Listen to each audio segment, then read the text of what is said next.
dann fangen wir einfach mal direkt an. Und zwar, was wir heute starten wollen, ist eine Speak Lead-Serie oder die Speak Lead-Serie. Und was wir da machen wollen, ist einfach uns hier ein bisschen im Discord zusammensetzen und ein bisschen diskutieren sozusagen. Das heißt, erstmal jetzt im ersten Video Anthony, das heißt ein Mensch, ihr kennt ihn wahrscheinlich als ein Mensch, und ich. Und in anderen Videos dann vielleicht Leute, die irgendwas Cooles haben, was ihr euch vielleicht mitteilen könnt. Denn ich bin der Meinung, dass wir hier in der Community so viele Leute haben, die so viel Ahnung haben, und nicht nur in der Community, logischerweise gibt es auch anderswo noch Leute, die sehr, sehr viel Ahnung haben und die auch wirklich bereichernd sind. Und deswegen dachte ich mir, so eine Serie wäre vielleicht eine coole Idee. Anthony, sag mal Hallo. Hallo. Perfekt. Okay, wenn ihr Bock habt, hier auch mal mitzumachen oder beziehungsweise entweder mitzumachen oder einfach nur zuzuhören, dann könnt ihr ins Discord kommen, immer mal wieder spontan, wenn wir beide Zeit haben oder wer auch immer dabei ist, Zeit hat, dann treffen wir uns hier einfach und alles gut. Okay, was wir heute für ein Thema haben, sind Programmiersprachen bzw. Language Design. Und wir haben uns überlegt, das ist vielleicht ein ganz cooles Thema für das erste Video, und wir wollen da einfach ein bisschen drüber schnacken sozusagen, was man so alles bei Language Design eigentlich beachten sollte und wie man da vielleicht vorgehen sollte, was man da alles bedenken muss. Und da gibt es sehr, sehr viel, was man, glaube ich, bedenken muss. Aber zum Einstieg hätte ich trotzdem mal kurz eine Frage an dich, und zwar, was ist eigentlich deine Lieblingsprogrammiersprache?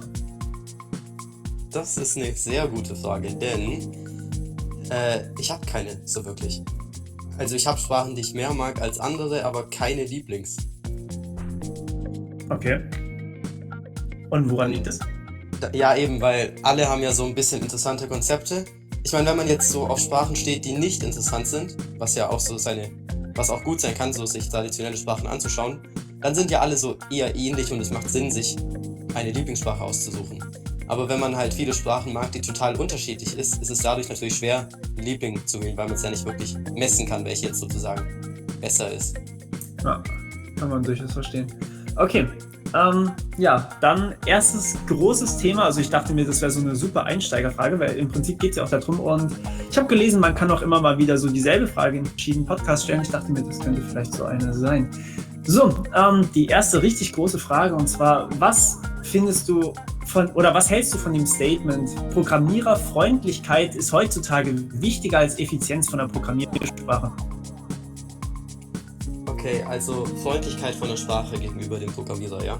Ja, genau. Also das heißt, wie gut man sie programmieren kann, wie gut weiß man, was man eigentlich tut, oder wie viel muss man mit irgendwelchen ekligen Sachen jonglieren. Und Effizienz meint dabei nicht, wie schnell man programmieren kann, sondern wie schnell eine Sprache tatsächlich ist. Genau, also Mensch gegen Maschine im Endeffekt. Genau.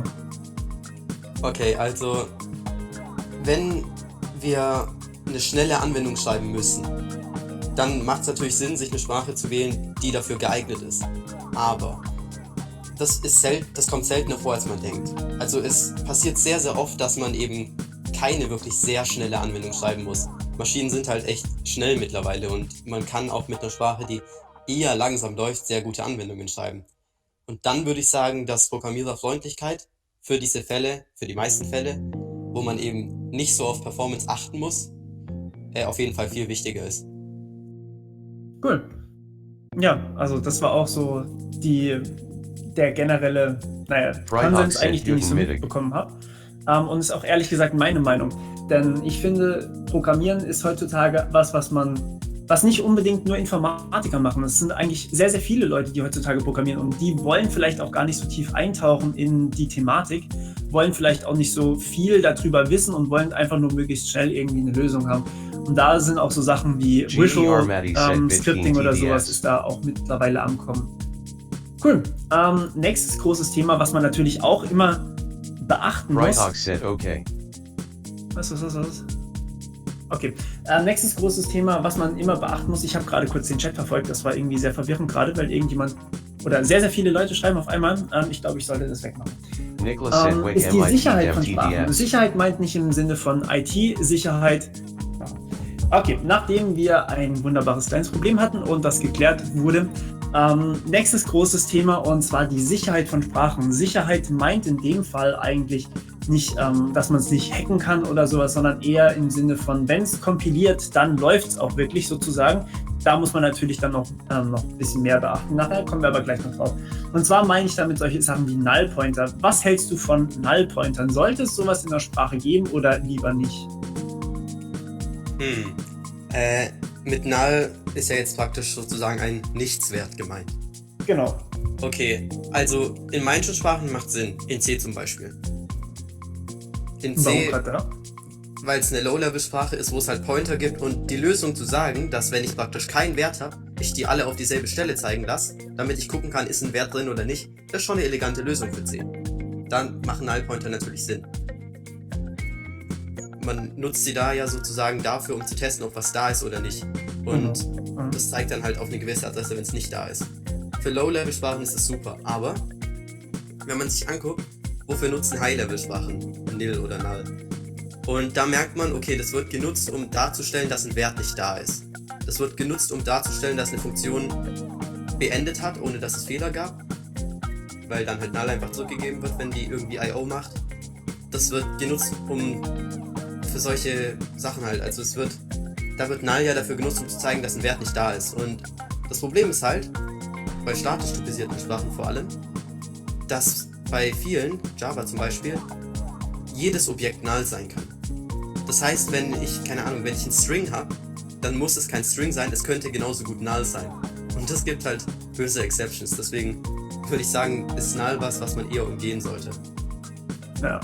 Also Null, es führt ja auch dann eigentlich zu Runtime-Exceptions, wie du schon gesagt hast. Genau, und die sind halt nicht bei der Kompilierzeit weg. Das heißt, man merkt es nicht automatisch, wenn man so ein Ding drin hat, sondern die ändern sich ja auch, je nachdem, wie das Programm dann durchläuft, was man auch tatsächlich macht. Und dann stürzt es eben zur Laufzeit ab. Deswegen entstehen dann eben diese Runtime-Errors und die sind, ich glaube, jedem von euch bekannt und die mag eigentlich auch nicht wirklich jemand. Was hältst du denn von Sprachen, die versuchen, solche Runtime-Exceptions komplett zu umgehen? Also solche Sprachen wie Rust, die versuchen ja, dass es überhaupt sowas gar nicht mehr geben kann. Darf ich davor noch kurz was zu Nil sagen? Ja, natürlich. Also wenn man sich jetzt mal anguckt, wie kann man das umgehen, das passt ja schon auch zu der Frage dann jetzt. Und da gibt es ja verschiedene Ansätze. Es gibt einmal so diesen eher modernen Ansatz, sag ich mal, wie jetzt so Sprachen wie Hack von Facebook machen oder so, dass man sagt, nicht jeder Wert kann Null sein. Damit ein Wert Null ist, muss man den sozusagen einen speziellen Typ geben. Das ist dann einfach so eine Question Mark, die hinter dem Typ steht. Und damit drückt man aus, dieser Wert könnte Null sein. Und man muss dann auch dementsprechend dagegen testen. Das funktioniert sehr gut. Ein generellerer Lösungsweg wäre halt einfach ein komplett anderer Typ dafür zu nutzen. Und zwar den Option-Typ, den ML zu nutzen. Oder als Haskell Maybe kennt man das vielleicht auch. Mhm. Dann zwingt man sozusagen ja den Programmierer dazu, dass er nachguckt. Das heißt, er muss sozusagen beide Fälle behandeln. Ist natürlich dann aber auch wieder mehr Aufwand für den Programmierer. Muss es nicht sein. In Haskell zum Beispiel ist es nicht Pflicht, sich um beide Fälle zu kümmern. Man kann auch eine ignorieren und eine Runtime-Exception riskieren, aber dadurch, dass es ein eigener Typ ist, muss man ja dagegen matchen sozusagen. Was bedeutet, man ist sich bewusst, dass da, was ist in Haskell? Nothing stehen könnte. Also man ist sich bewusst, dass das ein Null-Value sein könnte. Und das ist man sich ja oftmals nicht bewusst, wenn man jetzt irgendwie in einer anderen Sprache arbeitet, wo das nicht getestet wird. Ja. Findest du dann so Sachen wie, also in Java zum Beispiel könnte man jetzt solche Typen natürlich auch basteln, aber was hältst du dann von so Sachen wie Exception-Driven Development? Das heißt, wenn jetzt irgendwo was nicht richtig läuft, gibt man einfach nicht Null zurück, sondern man wirft einfach eine Exception, die muss dann in der Stufe drüber gefangen werden. Ja, da könnten wir genauso gut Gotos nutzen. Also könnten wir, ja. Exceptions, jetzt mal so beschrieben, was ist eine Exception? Eine Exception erlaubt dir ja, von irgendwo in deiner Funktion rauszuspringen, und zwar zu irgendeiner anderen Funktion in den Call-Stack, die eben die Exception handelt. Das heißt, du springst von irgendwo in einer Funktion zu irgendwo in einer anderen Funktion, die sich irgendwo im Call-Stack befindet. Das ist nicht viel besser als Goto, wenn man es so formuliert. Ja, das ist korrekt. Aber es bringt natürlich in dem Sinne was, wenn ich jetzt, sagen wir mal, eine Funktion aufrufe und die bekommt einfach nichts Passendes raus, zum Beispiel eine Datei existiert nicht oder sowas, weiß aber dann im Endeffekt nicht, was sie damit machen soll, wenn die Datei nicht existiert, sondern die Funktion drüber soll das dann, also die aufrufende Funktion soll das behandeln. Dann macht es auch schon wieder ein bisschen mehr Sinn. Oder nicht? Ja, doch, klar, aber das macht man ja auch ein bisschen mit diesem ML-Option-Typ. Ich meine, man zwingt ja die Funktion, die drüber liegt, entweder den Wert halt so zu lassen oder halt Pattern-Matching zu machen, wenn man den eigentlichen Wert haben will. Damit zwingt man ja sozusagen den Programmierer, sich darum zu kümmern, dass das behandelt wird. Also sprich, da ist dann einfach im Rückgabewert diese Exception, sage ich jetzt einfach mal, enkodiert. Ja, okay. Das heißt, du bist aber eigentlich auch eher so ein Freund von Compile-Time-Errors und nicht so Runtime-Errors. Das heißt, du möchtest auch lieber, dass eine Sprache möglichst früh Rückmeldung gibt, dass jetzt da irgendwas schiefgehen kann, nehme ich an. Das ist eine gute Frage. Ich meine, ja, es ist besser, wenn man früh Fehler bekommt, auf jeden Fall. Man will nicht, dass irgendwann, wenn dein System schon seit Jahren in Production läuft, dass du dann plötzlich einen Fehler bekommst wegen irgendwas. Das will man nicht unbedingt. Aber ob das zu Compile-Time sein muss, würde ich nicht mal sagen. Ich meine, wenn man eine Anwendung gut testet und beim Testen halt einen Fehler findet, ist es genauso gut wie ein Compile-Time-Fehler. Hauptsache ist, man findet ihn überhaupt. Kein Fehler sollte halt irgendwie so untergehen und erst nach Jahren auftreten. Das Problem ist natürlich dann, wenn wir versuchen, mit Tests alles zu finden, dann müssen wir jeden möglichen Zustand von einem System modellieren und das ist sehr aufwendig. Also da gibt es ja auch schon relativ viel Forschung in die Richtung, eben jeden möglichen Zustand zu modellieren. Aber irgendwie hat es noch niemand hinbekommen. Das heißt, es ist schon sehr, sehr schwer. Man merkt es auch, wenn man selber Tests schreibt, die Test oder wie viel, ja, die Code Coverage im Endeffekt, wie viel dann eben überdeckt wird durch diese Testläufe. Das sind ja meistens so 90%, aber 100 schafft man eigentlich nie. Ja, natürlich schafft man es nie.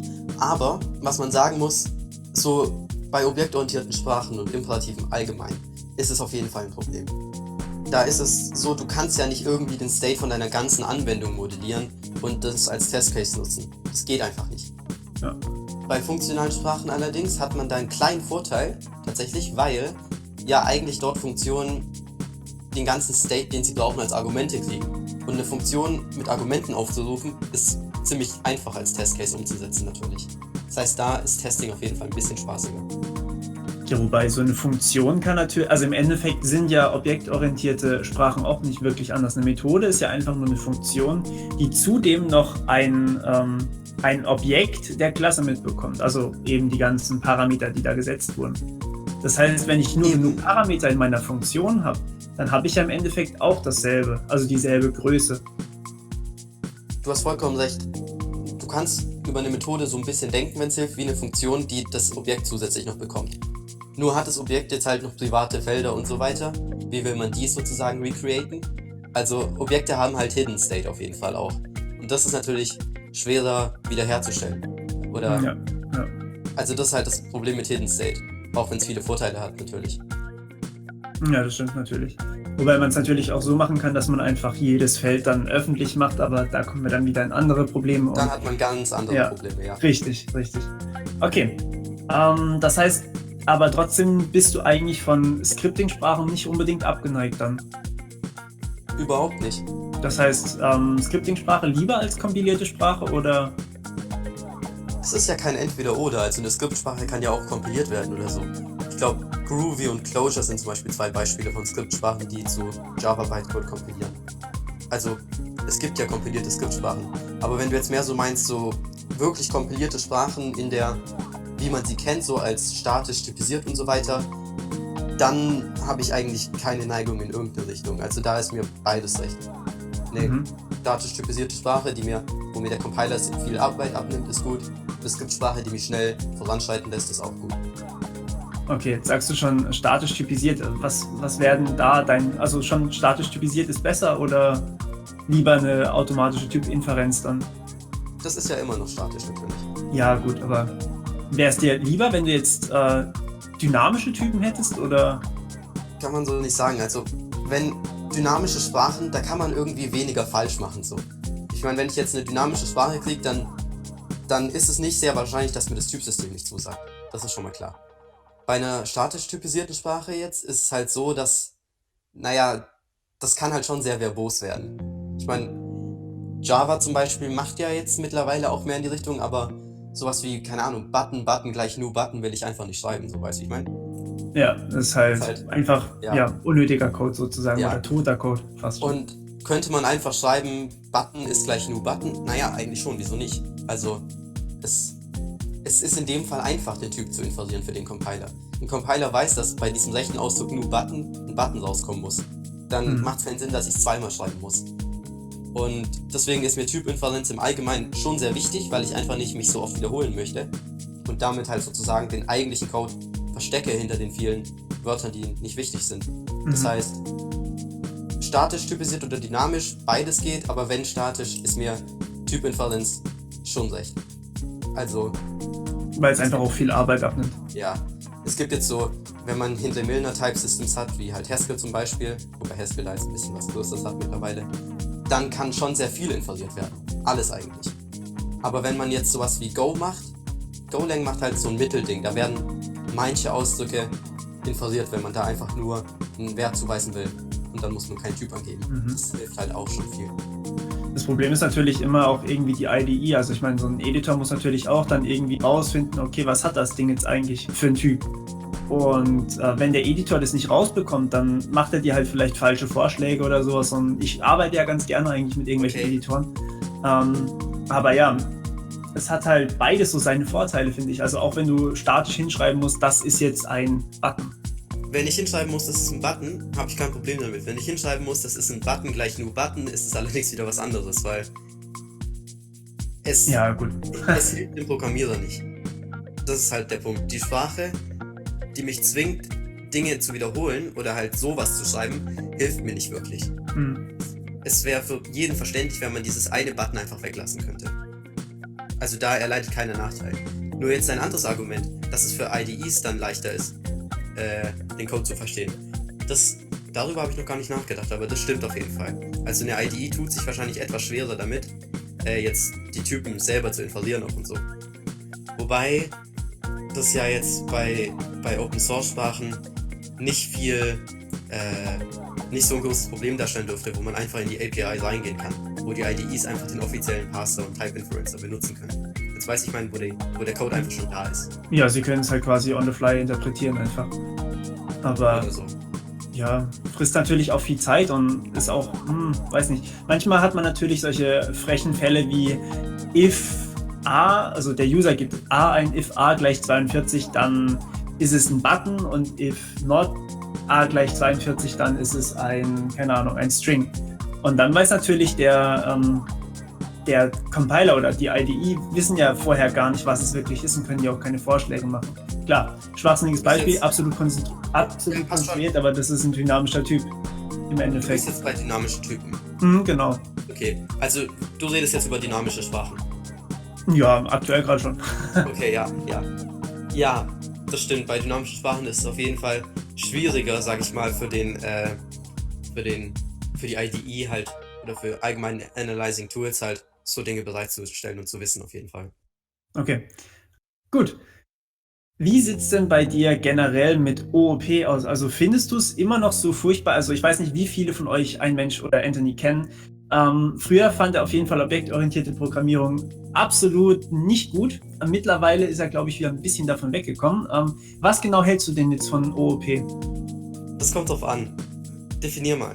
Also ich meine, der Begriff OOP hat schon so viele Definitionen, wenn ich jetzt was sage, das muss nicht auf alle zutreffen. Deswegen sag mir mal, was du unter OOP verstehst. Ja, nehmen wir einfach mal das Beispiel, dass du kannst Klassen erstellen, die Klassen haben eben Felder, Privat- und Public-Felder und Methoden, auch Private und Public. Und dann kannst du vielleicht noch so Sachen wie Vererbung machen. Also das einfach mal nur so als absolut grundlegendes OOP-Konzept. Okay, also da geht es jetzt um Klassen, Objekte, Vererbung hast du nicht gesagt, Doch, oder? Vererbung können wir auch. Vererbung auch? Okay. Also Klassen, Objekte, Vererbung und Methoden und private Felder. Da sind ein paar gute Konzepte dabei. Ich meine, Klassen sind eine Art Typen zu erstellen. Typen zu erstellen kann für manche Probleme gut sein. Es ist manchmal hilfreich, sich einen Typ zu erstellen natürlich. Was jetzt mit Vererbung ist, das ein bisschen schwieriger. Weil, ich weiß nicht, also Vererbung bringt viele Probleme mit sich auf jeden Fall. Das merkt man jetzt zum Beispiel, wenn es um sowas wie Type Inference geht. Wie kann ich den Typ von was bestimmen, wenn ich vererbt habe? Ich meine, wenn ich jetzt, nehmen wir mal an, ich erstelle einen New Button, ja? Ist meine Variable dann vom Typ Button? Oder ist sie vom Typ Widget? Oder ist sie vom Typ UI Component? Weißt du, ich meine, die vererben ja alle voneinander. Ja, das heißt, genau. Es könnte sein, es ist nicht mehr eindeutig. Der Typ ist nicht mehr eindeutig. könnte natürlich sagen, ich nehme den spezifischen Typ Button, aber das muss nicht immer sein, was ich will. Ich habe jetzt zum Beispiel eine Funktion, die heißt Pack und die braucht ein Widget und ich übergebe der was ich mit New Button erstellt habe. Klickt jetzt einen Button, klickt den Widget. Es ist so ein bisschen problematisch. Aber an sich, also ich sag's mal so, Objektorientierung ohne Vererbung wäre mir eigentlich lieber sogar. Okay, also komplett. Gut. Und was ist dazu noch, also das Ding mit OOP ist halt, wenn man jetzt viel objektorientierte Sprachen mal genutzt hat oder so, wenn es jetzt darum geht, was mir nicht gefällt auch. Also da gibt es nämlich zwei Sachen. Einmal jetzt bei den statischen Sprachen. Objekte sind super, um so Struct-Types darzustellen. Weißt du, ich meine? Mhm. Mit Objekten kann man super sowas wie, keine Ahnung, irgendwas darstellen, was halt einfach eine Sache ist. Aber Variant-Types wiederum sind halt nicht so gut objektorientiert zu modellieren. Dass man sagt, okay, das ist jetzt, keine Ahnung, das ist jetzt Some, Button oder None, was wir übrigens Woche von Option hatten. Also sowas ist schwieriger zu modellieren, weil dann brauche ich einen Option-Typ und einen Some-Typ und einen None-Typ und Some und None erben von Option, aber None hat dann Generic und den Generic hat's, weil es gar keine Felder von dem Typ hat und es sind eigene Typen, obwohl es eigentlich ja nur Konstruktoren sind sozusagen. Also Some und None sind ja mehr so wie Konstruktoren und es gibt eben dieses Construction von Variants nicht im OOP. Das heißt, es gibt keine Möglichkeit jetzt irgendwie so mehrere verschiedene Konstruktoren zu haben, die unterschiedliche private Felder nutzen und so weiter. Das ist halt ein Problem.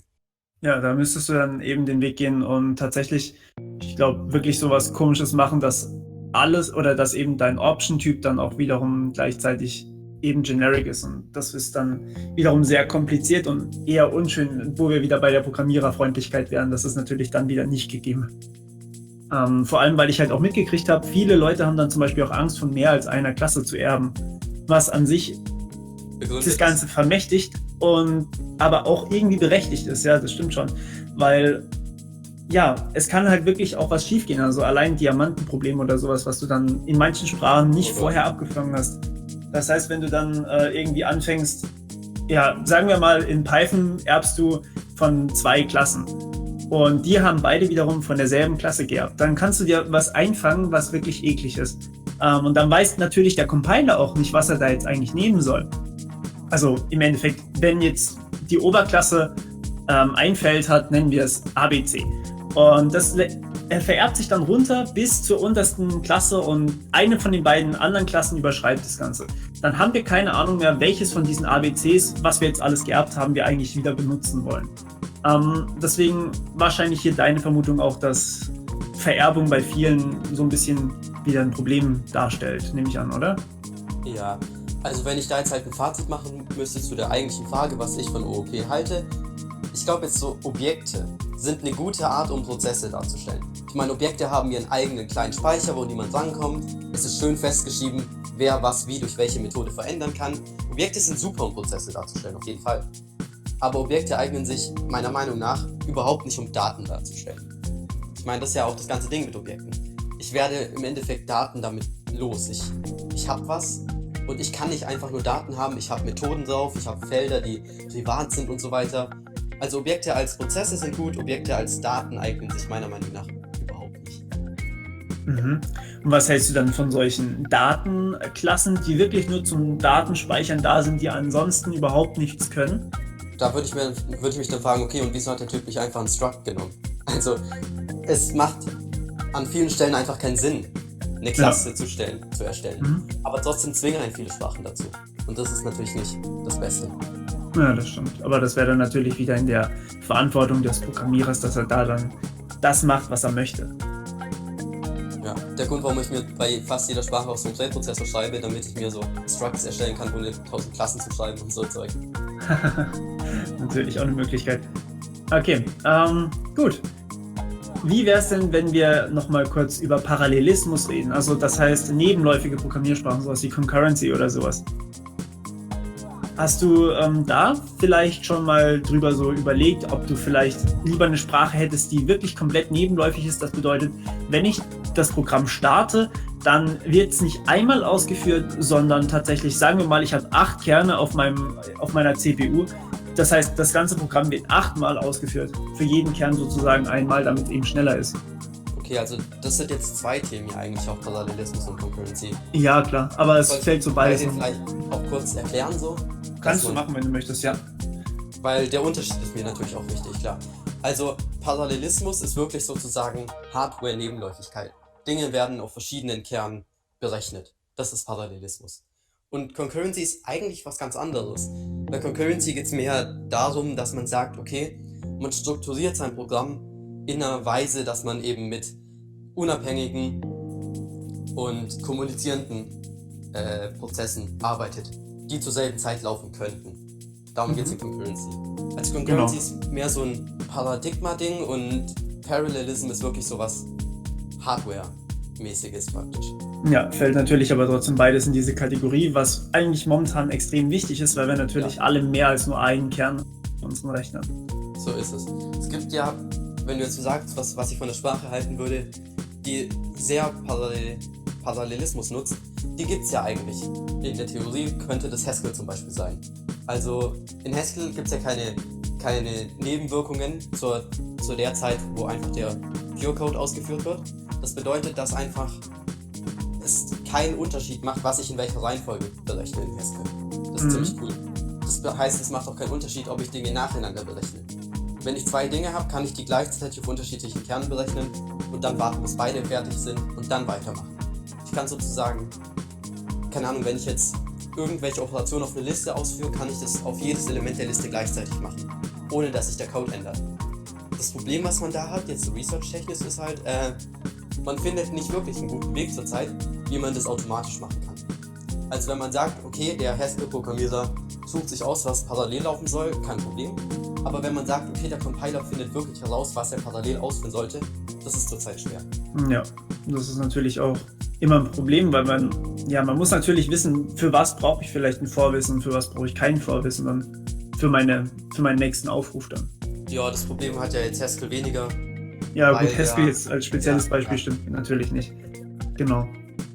Und was hältst du von so einer Sprache, wo tatsächlich alle Fäden auf einmal gestartet werden und dann tatsächlich nebeneinander ausgeführt werden, also quasi eine nebenläufige Sprache?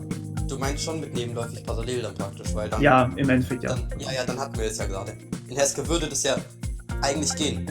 Ich habe meine Funktion, die kriegt die Argumente, ich berechne alle Argumente gleichzeitig, bringe alle dann in die Funktion rein. Das würde... Nein, warte ganz kurz. Ich meine damit eine Sprache, die wirklich denselben Code einfach hat.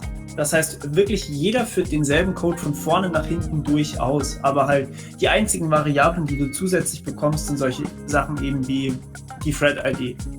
Also klar, mit Haskell wäre das natürlich möglich, dass ich dann einfach das Ganze aufsplitte. Aber dass man wirklich den Programmierer dazu zwingt, wirklich jeden Thread separat zu betrachten, aber trotzdem alles in einem Skript zu vermurksen. Das gibt es ja tatsächlich auch. Sowas wie OpenCL zum Beispiel macht das ja. Ah, sowas meinst du.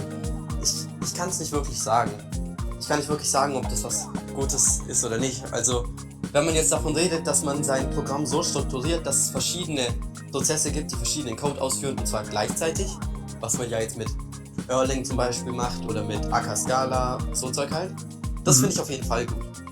Aber wenn es jetzt darum geht, dass man Leute dazu zwingt, müsste ich ja eigentlich schon Nein sagen.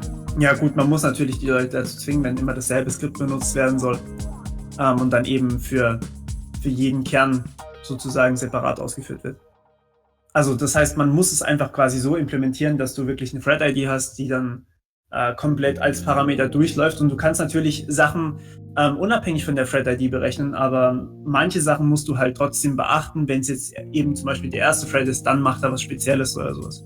Aber es ist natürlich auch für den Programmierer irgendwie ein bisschen unangenehm, weil ja, man muss natürlich immer darauf achten, dass du das Programm dann auch wirklich so ausführst oder dass das Programm so ausgeführt wird, wie es sein soll. Weil zum Beispiel, wenn es dann halt irgendwelche Race Conditions oder sowas gibt, dann ja, ist wirklich alles wieder kaputt. Und deswegen, glaube ich, sind diese Sprachen auch noch nicht so wirklich auf dem Markt. Also die haben sich ja noch nicht wirklich durchgesetzt, außer natürlich für Grafikkarten, weil Grafikkarten einfach so unglaublich viele Threads auf einmal laufen lassen können. Da ist Wahnsinn. Ich würde an der Stelle schon wieder vorschlagen, dass wir langsam zum Ende kommen. Gut, ja, wenn du möchtest, da kommt gerade die Frage im Chat, sag doch mal was zu JavaScript. Warum gefällt dir diese Sprache tatsächlich überhaupt nicht oder warum gefällt sie dir super gut? Okay, dann ganz kurz, du hast es nicht eilig oder so, oder? Nein, ich hab's nicht eilig. Ui, dann kann ich ja jetzt eine Geschichtsstunde geben. Okay, also JavaScript war von Anfang an nicht gut. Es ist im Endeffekt so. Brandon Eich wurde halt sozusagen, also der JavaScript-Entwickler, wurde von einer Firma eingestellt, um ein Scheme fürs Web zu machen. Das war so die Idee.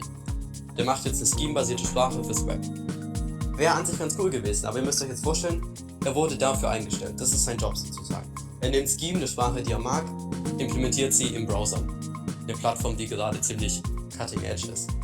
Und dann aber hat halt, welche Firma war es? Microsoft, hat dann ziemlich schnell auch, ich glaube, ein Basic-Dialekt im Web durchgepusht. Das heißt, die haben dann sozusagen schnell kontern müssen. Was war der Gedanke? Naja, wir machen eine Sprache, die populär wird, also doch kein Scheme fürs Web. Was machen wir? Wir machen Java fürs Web. Das ist JavaScript. Das ist ein Java für den Browser sozusagen. Das sollte es sein. Eine Script-Version von Java.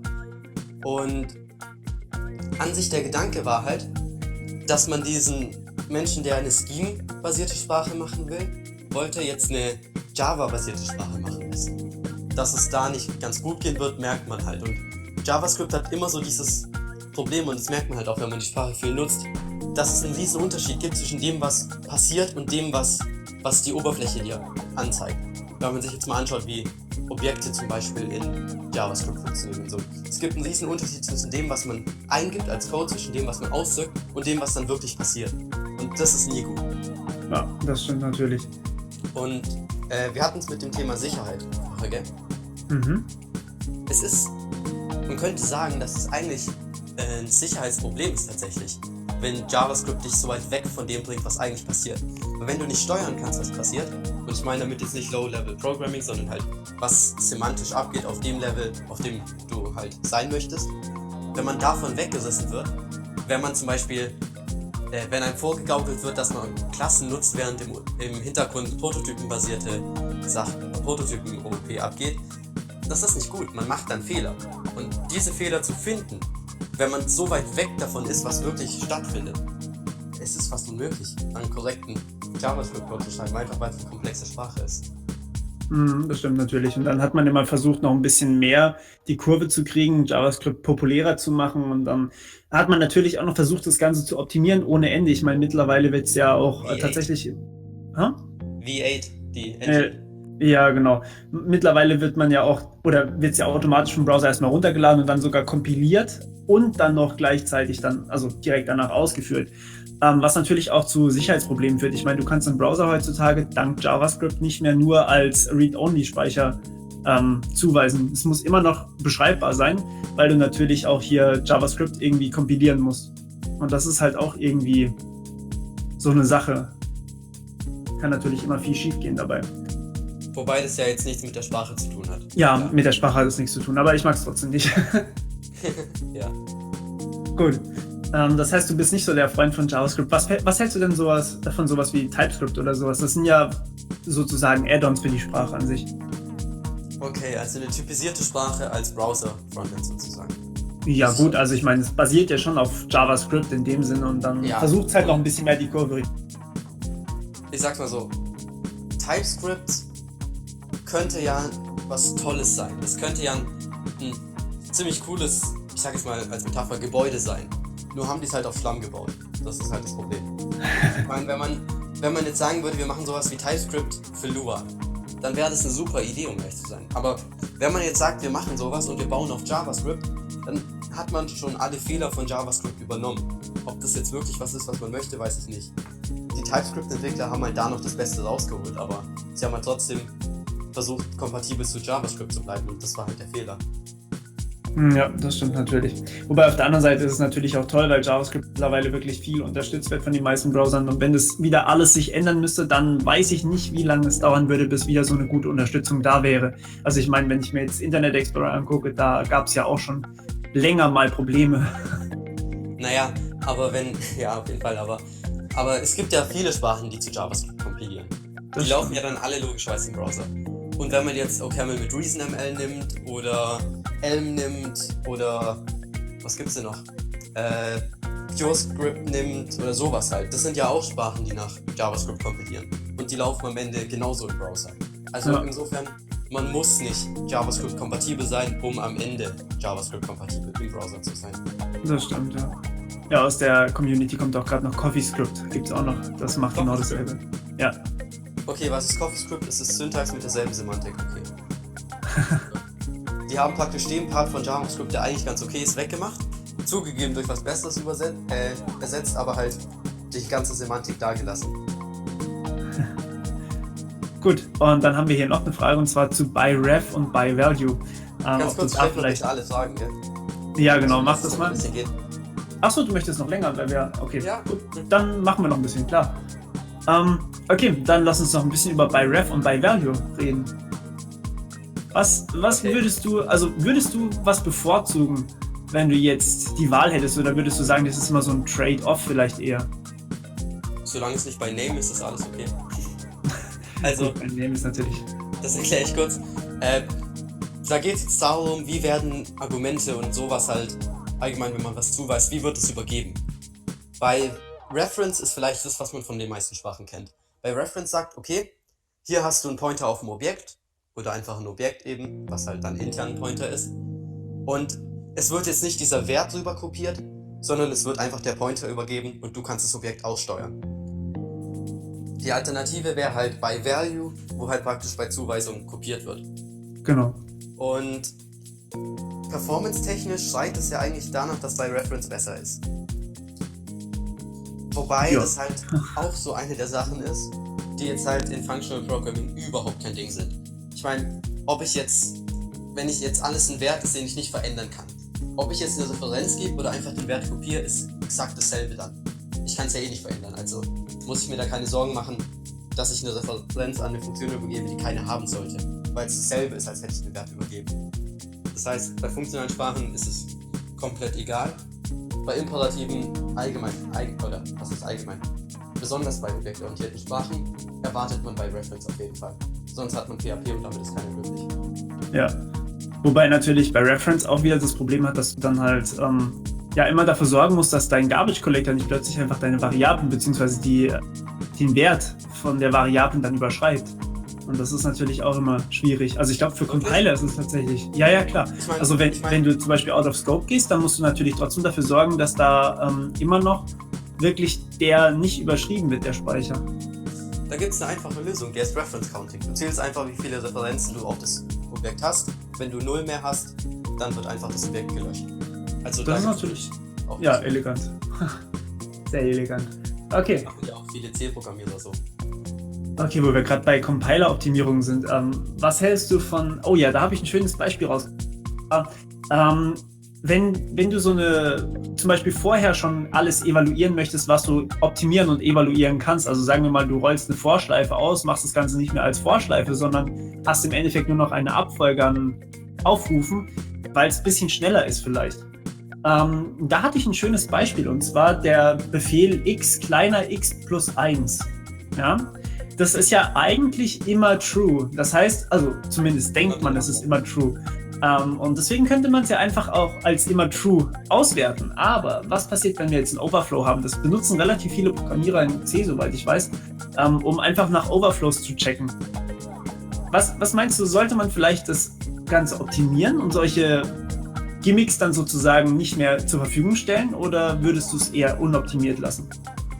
Ich glaube, das ist jetzt so eine Stelle, wo ich wirklich unoptimiert lassen würde auf jeden Fall, weil das ist eine Kleinigkeit und Kleinigkeiten wegoptimieren machen so oder so nicht viel aus. Ich meine, wie lange braucht ihr, um eine Additions- und eine Vergleichsinstruktion auszuführen? Überhaupt nicht lange. Also das wegzuoptimieren würde dir gar nicht mal so viel bringen. Es geht jetzt eher so um Optimierung im großen Bereich. Was gibt's da für gute Compiler? Elton ist, glaube ich, einer der besten auf jeden Fall auf dem Gebiet. Wenn es darum geht, den ganzen Code zu analysieren und optimieren. Da kann man viel mehr machen, auf größeren Feldern. Als jetzt so Kleinigkeiten, auch wenn die so missbraucht werden, würde ich wahrscheinlich nicht wegmachen. Und außerdem, da du jetzt ein Low-Level-Beispiel genannt hast, und zum Beispiel mit Unrolling Loops hast du gesagt, gell? Ja, zum Beispiel. Ja. Ist es wirklich immer schneller? Denk mal nach. was passiert, wenn du alle Schleifen in deinem Code unrollst? Ja, alle nicht unbedingt. Also, wie gesagt, das Dann macht in halt die, die manchen man, Fällen viel die, Sinn. dann halt die Fälle, wo es viel Sinn macht, meinetwegen. Wenn du Mhm. nur die unrollst, sind dann die Schleifen an sich schneller? Ja, normalerweise, also in den Genau. meisten Fällen sind sie Klar, tatsächlich schneller. die sind schneller. Aber deine Anwendung wird größer. Ja, der Code Und, wird größer vor allem, ja. und man könnte ja jetzt sagen, okay, die größte Anwendung hat nichts mit der Performance zu tun. Naja, falsch. Bei manchen hat es was mit der Performance zu tun. Stell dir vor, ich schreibe eine Anwendung, die Ja, so kompakt ist, sag ich mal, dass sie komplett in CPU-Cache passt. Die ist mega schnell. Das geht, es gibt viele solche Anwendungen. Datenbanken ja, und so, die halt komplett im CPU-Cache passen. Wenn ich da jetzt die Schleifen unrolle, ist die Schleife an sich natürlich schneller. Aber mein Code passt da nicht mehr ganz rein, weshalb der Code an sich dadurch langsamer wird. Also es hat Konsequenzen, wenn man halt sehr kompakte Programme hat und die halt in den Cache passen. Dann hat es auf jeden Fall Konsequenzen, wo es keinen Sinn macht, Schleifen zu unrollen.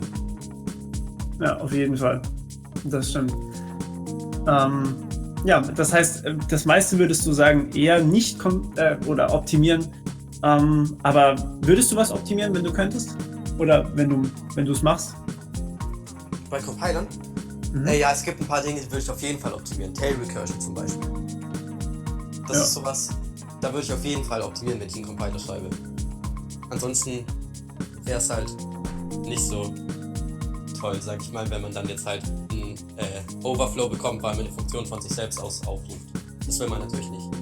Also so an solchen ja. Stellen würde ich optimieren. Aber jetzt so an sich, so kleinere Sachen wie x plus 1 kleiner x oder größer x oder sowas halt, das würde ich nicht optimieren eigentlich, weil ich denke, okay, wenn das der Programmierer da hinschreibt, der wird sich ja wohl was dabei gedacht haben. Er ist ja nicht ganz bescheuert, also denke ich, dass man das schon lassen kann. Ja gut, manchmal will man ja auch ein True haben, aber dann schreibt man meistens eher True hin, das stimmt schon. Dann schreibt man true, ja. Okay, und wie meinst du oder wie stehst du zu Scoping? Würdest du sagen, du willst immer oder wählst du zum Beispiel in deinen Sprachen immer Block-Scoping oder was machst du da so? Wenn du mir Also, erklärst, was Block-Scoping ist, kann ich sogar sagen. dass du zum Beispiel die Gültigkeit von einer Variable immer für einen Block gültig machst oder lässt du die dann nach dem Block noch weiterlaufen oder Okay, das wäre gar kein Scoping, das wäre natürlich nicht gut. Also, ja. so Global Only ist jetzt nicht gut. Und dann gibt es ja jetzt noch, was gibt's denn? Es gibt Lexic Scoping, oder? Ja, klar. Dynamic Scoping, Function Scoping habe ich jetzt auch schon gesehen. also so in JavaScript. Mhm, genau das. Ja, ja, das finde ich gar nicht mal schlecht. Also, das kann man natürlich machen.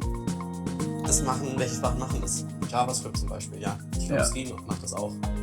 Und, oder? Oder hat's Special Scheme weiß ich nicht. Das weiß ich Aber auch auf jeden Fall kann da schon ein bisschen was passieren, wenn du zum Beispiel jetzt eine Vorschleife machst. Gut, okay, es ist ein bisschen konstruiertes Beispiel, aber du kannst dir eine Vorschleife bauen, wo du jedes Mal den Wert reinsteckst, dann evaluierst du die Funktion und ist egal, kommt in zeitnahen Video, glaube ich sogar, wo ich das genauer zeige, das Beispiel. Aber da kann auf jeden Fall passieren, dass am Ende nicht die einzelnen Zahlen in der Liste oder in dem Array drinstehen, sondern dass da wirklich dann jedes Mal dieselbe Zahl drinsteht und du wunderst dich, was ist jetzt da gerade passiert? Das heißt, ja, Function Scoping ist immer so eine Sache, muss man vorsichtig mit sein. Also eine Variable sollte am besten dort gelten, wo sie definiert ist. Das ist klar. Genau. Wenn man sich dann überlegt, okay, wie wird Scope vererbt? Das ist ja auch noch so eine Sache. Geht das sozusagen lexic, also immer an die Funktion, die in meiner Funktion ist? Also sprich, der Scope wird in die Funktion rein vererbt, die man in sich selbst definiert. Mhm. Oder aber der Scope wird in die Funktion vererbt, die man aufruft. Das wäre Dynamic Scoping. Da gibt es ja auch Sprachen, was sind denn populäre mit Dynamic Scoping? LaTeX zum Beispiel. LaTeX ist es viel. Wobei man natürlich sagen kann, dass es in LaTeX mehr Sinn macht. Wenn man jetzt so Sachen sagt wie Document Properties, die sollte man schon durch den Call Stack vererben auf jeden Fall. Ja, das wäre ein bisschen schwierig. Ja. Also bei denen macht es auf jeden Fall Sinn. Ja, aber in einer General Purpose Sprache oder was dem nahe kommt, würde ich auf jeden Fall Lexical Scoping bevorzugen. Ja. Verdammt, da kann ich dir auch nicht widersprechen, weil ich bin derselben Meinung. Okay, was ich aber ganz hasse, ist Python Scoping zum Beispiel. Okay. Also, wo man der Gedanke dahinter ist ja, die Syntax für eine Variable definieren und eine Variable verändern ist exakt dieselbe in Python. Ja. Wer auch immer sich das ausgedacht hat, keine gute Idee. Weil erstens, simples Argument, es ist nicht dasselbe. ob ich was definiere oder ändere, ist vollkommen anders. Dann, wie macht es Python? Wann definiere ich und wann ändere ich? Naja, es ist definiert, wenn es zum ersten Mal in dieser Funktion auftaucht. Aha, Python hat also Function Scoping. Merkt nur keiner. Ja, ist korrekt. Also, in Python macht es im Endeffekt nicht besser als JavaScript, aber Python versteckt es scheinbar besser. Nur, JavaScript macht dann doch ein paar Sachen besser, denn in JavaScript kann ich ganz klar eine Variable verändern, die weiter außen ist im Scope, die nicht in meiner Funktion ist, sondern weiter außen. Ja. In Python geht es nicht. In Python kann ich das machen, wenn sie global ist, aber global und lokal ist ja nicht, sind ja nicht die einzigen zwei Sachen, wir sind ja nicht in PHP. Es gibt natürlich auch Funktionen, die drüber sind, aber trotzdem natürlich nicht global. Closures eben. Wie kann ich da verändern in Python? Es geht nicht. Ich kann lesen, aber nicht schreiben. Also habe ich dann plötzlich eine Read-Only-Variable, wenn ich sie in einer Unterfunktion nutze. Was Okay. auch nicht unbedingt sein sollte. Python hat halt ganz viele solche Sachen, die es einfach versteckt. Das ist wieder so eine Sache, wovon wir es ja vorher mit JavaScript hatten. Python sagt mir das nicht. Es sagt mir nicht, ob ich jetzt definiere oder setze. Es vertraut auf meine Intuition scheinbar und es funktioniert in den meisten Fällen. Aber wenn es halt mal nicht tut, ist es sehr nervig. Ja. Ich kann ja, auch wenn ich kurz was zu Redis zum Beispiel sagen kann, wie ich es mir da überlegt habe, da habe ich die ist-gleich-Syntax zum Beispiel einfach für definieren, sprich ist-gleich definiert immer, und für zuweisen so ein Pfeil. Sprich, es gibt zwei verschiedene Syntaxregeln für definieren und zuweisen. Somit hat man dieses Problem nicht. Das hätte Python natürlich auch ganz einfach machen können und dadurch halt dieses Problem umgehen können. Ja, genau, klar. Wäre natürlich möglich gewesen, haben sie aber nicht gemacht. Da frage ich mich dann immer wieder, wieso nicht? Also, ich weiß nicht, ob du da vielleicht eine Idee hast, warum man es nicht macht. Ja, natürlich. Python ist für Leute gemacht, die nicht gut programmieren können. Damit meine ich nicht, also bitte nicht falsch verstehen, ich meine nicht, dass Python-Programmierer schlecht programmieren können. Ich nutze ja auch Python und so. Da geht es nicht darum, was Programmierer eigentlich können, da geht es darum, was die Language-Designer von ihren Nutzern halten. Und bei Python merkt man ja an vielen Stellen, dass sie im Endeffekt davon ausgehen, dass die Nutzer nicht viel Ahnung haben. Ich meine, Python versteckt viel von einem. Und Python zwingt einen auch manche Dinge zu tun. Ich muss meinen Code richtig indenten, sonst funktioniert er nicht. Ja. Sprich, ist da sozusagen, steckt da drin, dass ich sonst meinen Code nicht richtig eindrücken würde? Im Endeffekt schon. Oder, dass man dieselbe Syntax hat für definieren und setzen. Das heißt ja, dass ich es ansonsten verwechseln würde, was definieren und setzen ist. Davon wird ja ausgegangen damit. Es wird davon ausgegangen, dass ich nicht zwischen definiere und setze die Variable unterscheiden kann. Und deswegen werden halt diese Entscheidungen, die objektiv betrachtet auf jeden Fall falsch sind, halt gemacht, weil man denkt, dass es halt das Leben von Entwickler leichter macht, in den meisten Fällen. Quasi für Programmieranfänger sozusagen, damit man reinkommen kann und sich danach vielleicht nochmal zusätzlich so ein bisschen mehr Wissen aneignen kann und dann vielleicht auf eine andere Sprache umsteigen könnte. Aber das ist ja nie das Ziel. Ich meine, Python will ja nicht, dass du danach eine Zeit Ruby nutzt. Ja, tatsächlich nicht. Mittlerweile gibt es auch so viele Sprachen. Ich glaube, Python ist auch nicht mal nur zum Lernen sozusagen interessant, sondern auch Leute, die schon was anderes können, steigen dann irgendwann zu Python um, weil sie einfach sagen, okay, es gibt einfach viel, viel mehr Bibliotheken und ich brauche halt wirklich sehr wenig Code, um irgendwas darzustellen. Ich muss mich aber ganz kurz korrigieren, auch wenn es unwichtig ist, aber Ruby hat dasselbe Problem. Ich wollte Perl sagen. Alles klar. Ja, wo wir gerade bei Python sind. Was hältst du denn von der Debatte hier Listen, Arrays oder Objects? Also ich meine, Objects hatten wir im Endeffekt schon. Listen oder Arrays? Was würdest du vielleicht bevorzugen? Du musst mir nur kurz beides definieren. Also Liste im Sinne von Pop, Push, also dass du quasi verkettete Listen hast, dass du immer auf das nächste Element auch zeigst. Und Arrays halt einfach fixed von der Länge her. Was nutzt denn Python? Python nutzt Listen, soweit ich weiß. Python nutzt Arrays. Intern? Intern, ja. Listen in Python sind im Endeffekt C-Arrays, also im Speicher folgende Elemente mit einer gewissen vorgeschriebenen Länge. Das heißt, dann dynamische Arrays meinst du? Also halt, dass die Länge veränderbar ist. Na gut, man kann halt, wie heißt es? Heißt es Malloc, die C-Funktion, womit Ja. man erweitern kann? Ja, genau, sowas wird benutzt. Also, Hast du es dir durchgelesen oder woher weißt du es? den Python-Code? Mhm. Ja, so ein bisschen. Ist ganz gut. Ja, also was finde ich da besser? Da kommt es auch wieder auf die Art von Sprache an, sonst wird es ja gar nicht alles geben. Jetzt so... Das ist Ich meine, schwer. es ist ja im Endeffekt Also- nicht unbedingt ein Entweder-Oder. Ich meine, Python Ja, macht ja auch nicht ja. nur Arrays, die haben ja auch beides sozusagen drin. Du kannst ja auch Push und Pop, doch, du kannst ja, Ja, auch klar, in aber Java intern- zum Beispiel in der Array-List intern oder sowas. Halt, intern ist es halt auch nur erweiter oder erweiter nicht mehr. Also es Ja, ist schon klar. so gespeichert. Nur wenn man das nicht weiß, ist es halt ein bisschen doof mit der Performance. Und naja, so bei funktionalen Sprachen bevorzuge ich Linked Lists, ganz klar. Also so Haskell ist halt einfach dadurch angenehm, dass es Simply Linked Lists hat, was halt sehr, sehr angenehm für Pattern Matching ist. Klar. Wobei natürlich Double Linked auch so ein bisschen Vorteil bringt, also zumindest an Komfort, wenn du irgendwie was suchst oder sowas, auch von der Performance her natürlich. Ja, von der Performance her. Aber bei Python meint jetzt einfach so von der User Experience her. Achso, ja. Bei Haskell, Entschuldigung. Macht es einfach Spaß, dass ich meine Listen so in Head und Tail splitten kann und dann einfach gucken kann, was ist der Head, sonst rekursiv in die Tail weitergehen kann, so Zeug. Das ist auf jeden Fall angenehm. Das heißt, bei funktionalen würde ich Linked Lists bevorzugen. Und ansonsten wäre es mir fast schon egal, um ehrlich zu sein. Weil was ich bei einer imperativen Sprache mit dem Array mache, ist meistens alles Mögliche. Ich meine, ich shifte ein Array, ich unshifte, ich pushe, ich poppe, ich entferne irgendein Element in der Mitte, ich greife auf irgendein Element zu, ich nehme den Rest davon. Vor allem bei Skriptsprachen mache ich doch wirklich alles mit dem Array, weißt du, ich meine? Da gibt es dann gar keine Implementierung, die perfekt ist. Ja, wobei es hat natürlich schon so seine Auswirkungen. Also wenn ich mir zum Beispiel JavaScript angucke, wenn du da ein Element in der Mitte löscht, dann hast du halt wirklich ein Loch da in deinem Array drin.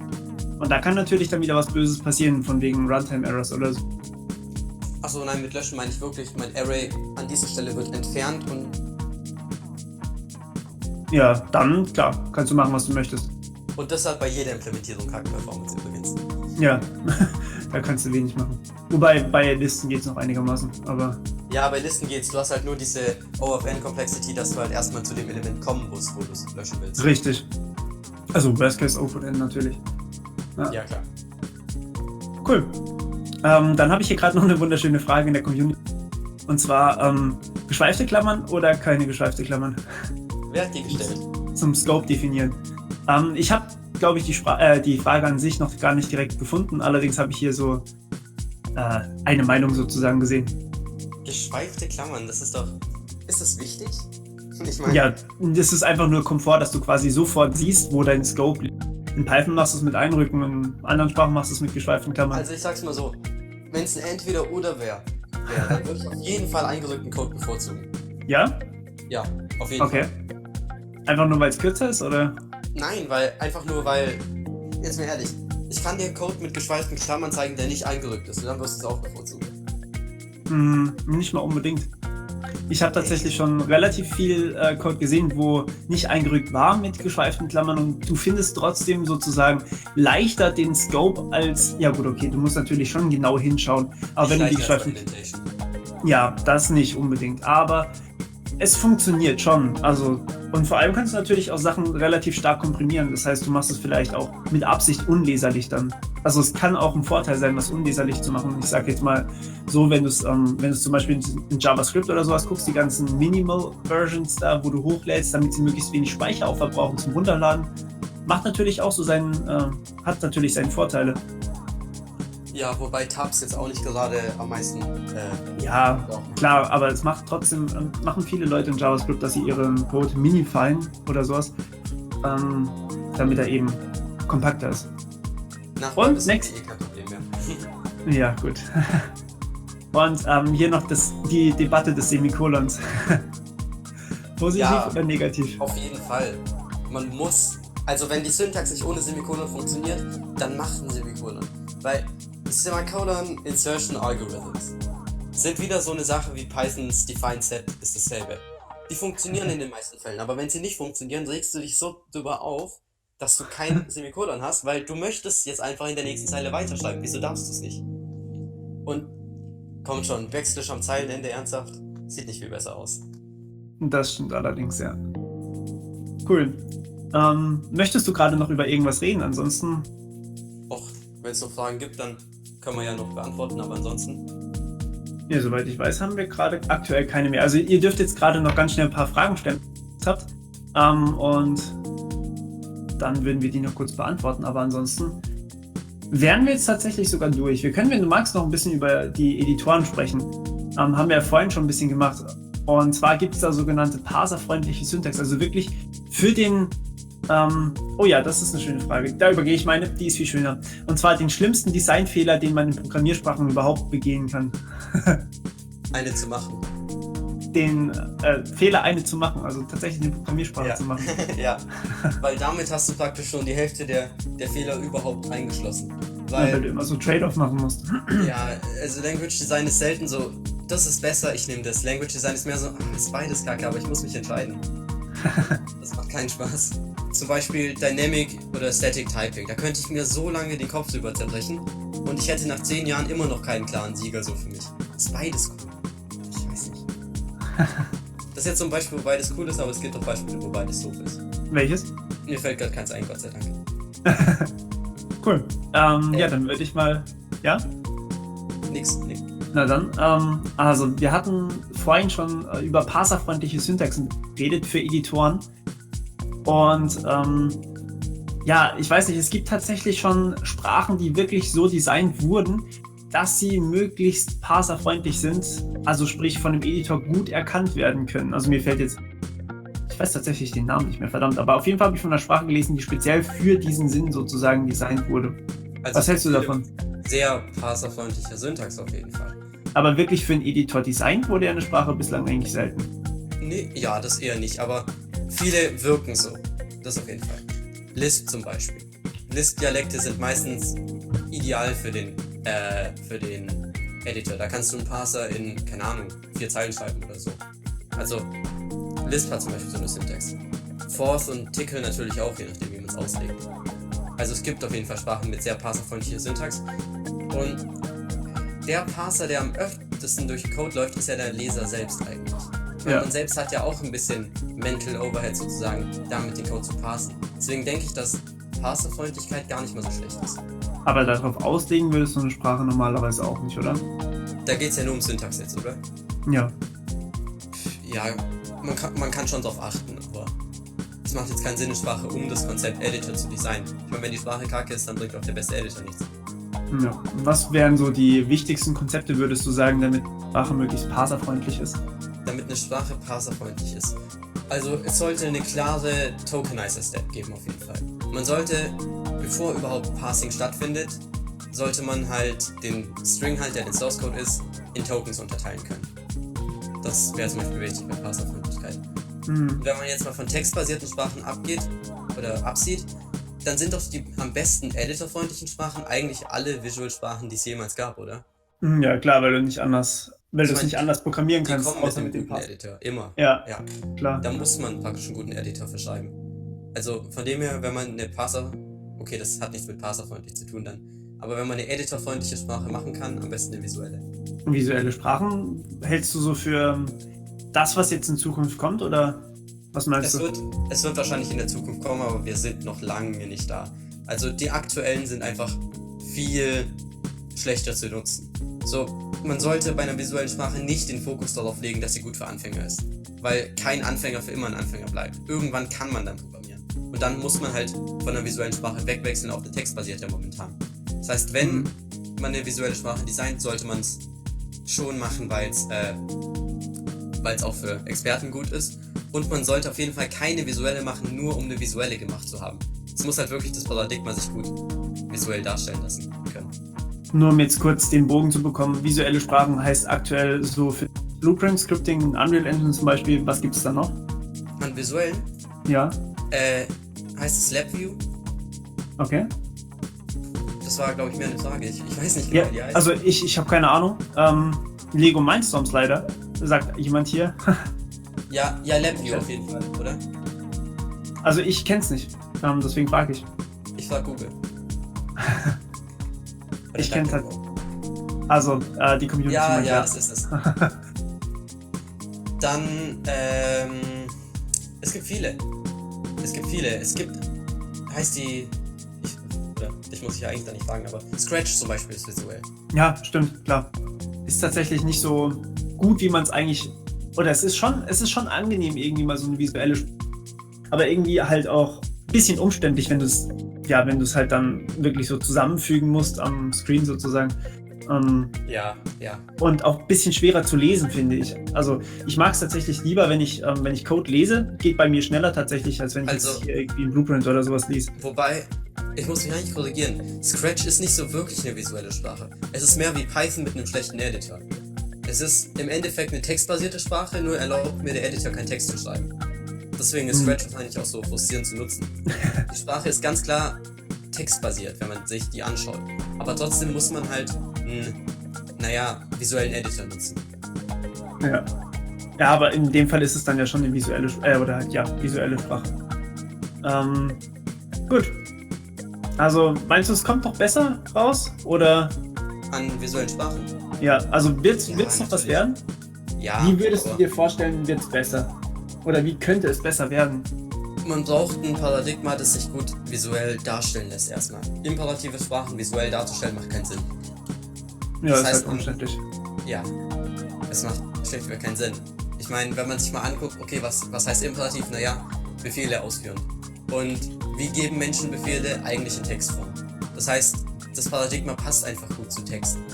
Es ist nicht Zufall, dass die alle textbasiert sind. Wenn man visuell gehen möchte, dann kann man eher so in eine Richtung von, Flow gehen. Also jetzt so Data-Flow-Sprachen sind visuell ziemlich gut darstellbar. Sowas. Du stellst dir vor wie eine Pipeline im Endeffekt. So. Du hast deine Daten, dann pipest du die in eine Funktion rein und dann pipest du die immer weiter.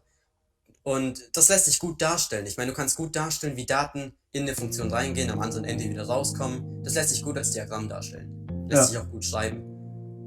Da kannst du fast PowerPoint dafür nutzen, weißt du, wie ich meine? Also das ist ein gutes Paradigma, wenn es visuell sein soll. Ansonsten funktional vielleicht, da weiß ich es nicht. Da weiß ich nicht, ob visuell eine Idee ist. Was eine Idee wäre natürlich so, dass man sehr mathematische Sprachen nimmt, wo man, welche macht das so? Macht das Maple so? Maple und MathCAD machen das, glaube ich, so. Dass die sozusagen Computeralgebra-Systeme haben mit einem mehr oder weniger visuellen Editor. Das ist natürlich auch eine gute Idee. Ich meine, Formeln sind sozusagen visuell, die sind nicht eindimensional oder so. Ja, richtig. Vor allem, wenn man dann irgendwie in Richtung Matrizen oder sowas denkt, dann visuelles Programmieren irgendwie schon geiler, wenn ich dann sagen kann, okay, das Element mit dem Element. Ja. Obwohl ich APL-Fan bin, ja. Klar. Okay. Was so noch eine Idee wäre, wenn man jetzt davon redet, ob eine Sprache gut designt ist oder so. Und dann macht es ja auch Sinn, davon zu reden, okay, wie misst man das eigentlich?